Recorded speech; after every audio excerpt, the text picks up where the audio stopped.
Namaskar, welcome to Whitetail. Today we will dive deep into the rising political unrest across South Asia and explore is democracy losing ground.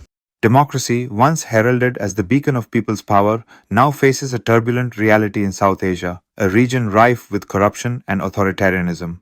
Bangladesh and Nepal stand as glaring examples where the hopes of democratic progress are overshadowed by oppressive governmental tendencies and burgeoning public discontent. As we dive deeper, we analyze the struggles threatening the very foundation of democracy in these nations, exploring the impact of capitalism on governance and society.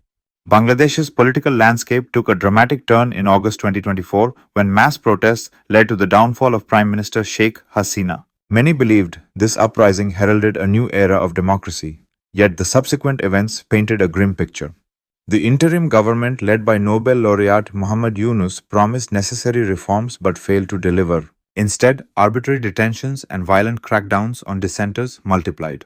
The hopes for a rejuvenated democratic spirit have been marred by a surge in lawlessness and a waning trust in political institutions, leaving the nation at a critical juncture just ahead of upcoming elections. In contrast, Nepal witnessed a different kind of uprising, one fueled by the passionate fervor of a rising generation. The government's ill-fated ban on social media platforms ignited the Gen Z uprising, an intense movement driven by widespread discontent with corruption and economic stagnation. Young Nepalis took to the streets, their voices rising against a system that seemed increasingly disconnected from their needs. The resignation of Prime Minister Oli amidst violent protests underscores a deeper crisis, a generation craving accountability and seeking transparent governance in the face of authoritarian measures.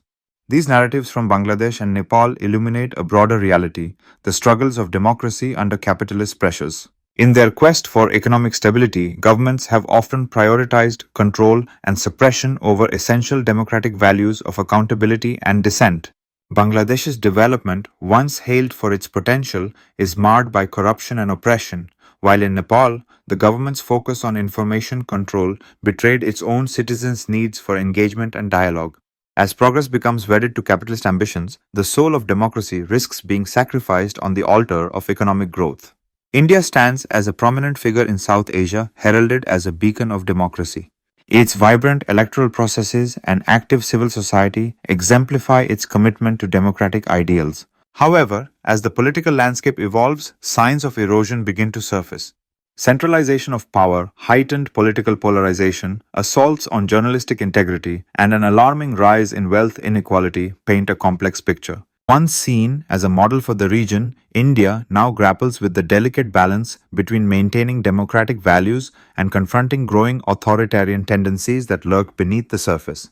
In the context of South Asia, valuable lessons emerge regarding the strength of democracy. Institutional integrity serves as the cornerstone for any thriving democracy. Without independent judiciary bodies, free press, and vigilant watchdogs, the very framework of democracy becomes vulnerable. Furthermore, the significance of accountability cannot be overstated. Governments that turn a blind eye to transparency inevitably face a decline in their legitimacy. As we witness instances of instability in neighboring countries like Bangladesh and unrest in Nepal, it becomes clear democracy is only as robust as its institutions and the active involvement of its citizenry. Looking forward, the future of democracy in a capitalistic world remains a pressing concern. Though not doomed, democracy faces unprecedented challenges posed by globalization, rampant inequality, and the rapid evolution of technology. The path to a sustainable and equitable political environment hinges upon finding the right balance, ensuring that economic growth does not come at the expense of fundamental liberties. For South Asia, the onus lies heavily on leaders to fortify institutions, while citizens must rise to demand accountability. Failure to do so could result in a gradual descent into authoritarianism masked by the facade of capitalism. The intricate interplay of Bangladesh's struggles, Nepal's uprisings, and India's nuanced contradictions underscores a significant truth. Democracy is an ongoing journey, not a treasure trove of achievements. Its vitality hinges upon relentless vigilance, palpable participation, and the unwavering courage to challenge authority when necessary. As South Asia continues to navigate this complex political terrain, the collective responsibility to nurture and uphold democratic values remains essential for the region's future.